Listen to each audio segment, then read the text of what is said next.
ईश्वर हमेशा हमारी मदद करते हैं, चाहे हम इसे समझें या ना समझें। उनका मार्गदर्शन और सहायता हमारे जीवन के हर पहलू में मौजूद रहती है। जब हम कठिनाइयों का सामना करते हैं, तो ईश्वर विभिन्न तरीकों से हमारी सहायता करते हैं।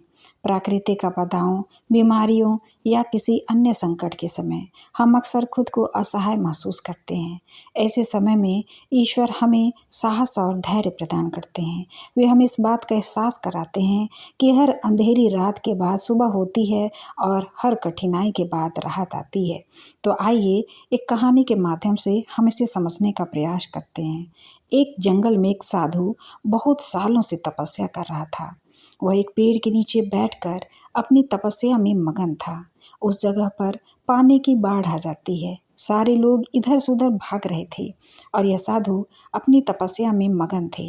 इन्हें पता नहीं था कि पानी की बाढ़ आ चुकी है। जब एक आदमी वहाँ से भाग रहा था, तो उसने उस साधु को देखा और उन्हें सावधान किया कि पानी की बाढ़ आ चुकी है। सारे लोग यहाँ से भाग रहे हैं, आप भी यहाँ से चले जाओ। तो साधु ने कहा कि तुम जाओ, मुझे भगवान बचा लेगा। कुछ देर के बाद पानी साधु के गले तक आ गया। तभी वहाँ से कुछ लोग नाव में बैठकर भाग रहे थे। उन्होंने जब साधु को देखा तो उनसे कहा कि आप हमारे साथ नाव में बैठ जाओ, वरना आप डूब जाएंगे। लेकिन साधु ने फिर से वही कहा, तुम जाओ, मुझे भगवान बचा लेगा। और वे लोग भी वहाँ से नाव लेकर चले गए। थोड़ी देर के बाद जब पानी बढ़ने लगा, तो वह साधु एक पेड़ पर चढ़ गए। तभी वहाँ से एक हेलीकॉप्टर गुजर रहा था, जो लोगों को बचा रहा था। जब उन्होंने उस साधु को देखा, तो साधु की तरफ रस्सी फेंकी और उन्हें ऊपर आने को कहा। लेकिन साधु ने फिर वही कही कि तुम जाओ, मुझे भगवान बचा लेगा। और वह हेलीकॉप्टर वाले भी वहाँ से चले गए। धीरे धीरे पानी बढ़ने लगा और वह साधु पानी में डूबकर ही मर गया। जब वह मरने के बाद भगवान के पास पहुँचा, तो उसने भगवान से कहा कि मैंने आपकी इतनी तपस्या की, इतना आपको दिन रात याद किया, आपने मुझे बचाया क्यों नहीं? तो भगवान ने कहा, अरे बेवकूफ़, तुझे बचाने के लिए 3 बार मैंने ही तो उन तीनों इंसानों को भेजा था। एक बार पैदल, दूसरी बार नाव लेकर और तीसरे बार हेलीकॉप्टर लेकर, लेकिन हमेशा तुमने अस्वीकार कर दिया। ईश्वर हमेशा किसी न किसी के जरिए बनाकर भेजता है हमारी मदद करने के लिए, लेकिन हम अपने घमंड में उन्हें पहचान नहीं पाते हैं और ऐसे मौके हाथ से गंवा देते हैं। ईश्वर हमारे जीवन में लोगों के रूप में भी हमारी मदद करते हैं। कभी कभी वे हमारे परिवार, दोस्तों, यहाँ तक कि अजनबियों के माध्यम से हमें सहायता पहुँचाते हैं। हमें समझना चाहिए कि ये लोग ईश्वर द्वारा भेजे गए होते हैं, ताकि हम अपनी समस्याओं का समाधान पा सकें। कभी कभी हमारा अहंकार या आत्मविश्वास हमें इस सहायता को पहचानने से रोकता है। हम सोचते हैं कि हम सब कुछ खुद ही कर सकते हैं और दूसरों की मदद को अस्वीकार कर देते हैं। लेकिन हमें समझना चाहिए कि ईश्वर की मदद को स्वीकार करने का मतलब हमारी कमजोरी नहीं, बल्कि हमारे विश्वास की शक्ति है।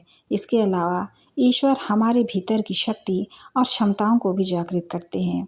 वे हमें आत्मविश्वास और आत्मनिर्भरता प्रदान करते हैं, ताकि हम अपने आप पर विश्वास कर सकें और अपने लक्ष्यों को प्राप्त कर सकें। अंत में यह महत्वपूर्ण है कि हम ईश्वर की मदद को पहचानें और उसके लिए आभारी रहें। हमें हर परिस्थिति में ईश्वर पर विश्वास रखना चाहिए और उनकी सहायता को स्वीकार करना चाहिए। इससे न केवल हम अपनी समस्याओं का समाधान पा सकेंगे, बल्कि हम और मजबूत और आत्मनिर्भर बनकर सकेंगे। इस प्रकार ईश्वर हमेशा हमारी मदद करते हैं, चाहे वह किसी भी रूप में हो। हमें केवल अपने दिल और मन को खोलकर उनकी सहायता को पहचानने और स्वीकारने की आवश्यकता है। जब हम ईश्वर पर विश्वास करते हैं और उनकी मदद को स्वीकार करते हैं, तो हम अपने जीवन में शांति और समृद्धि प्राप्त कर सकते हैं। हमारी आध्यात्मिक यात्रा में ईश्वर का मार्गदर्शन हमें सही दिशा में ले जाता है। जब हम गलत रास्ते पर होते हैं, तो हमें सही मार्ग दिखाते हैं। उनके मार्गदर्शन से हम सही और गलत का भेद समझ सकते हैं और अपने जीवन को सही दिशा में ले जाने के लिए प्रेरित होते हैं।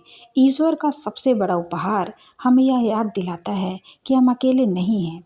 उनके आशीर्वाद और सहायता से हम हर कठिनाई का सामना कर सकते हैं और अपने जीवन को सार्थक बना सकते हैं। इसलिए हमें हर समय ईश्वर की सहायता की सराहना करनी चाहिए और उनके प्रति आभारी होना चाहिए।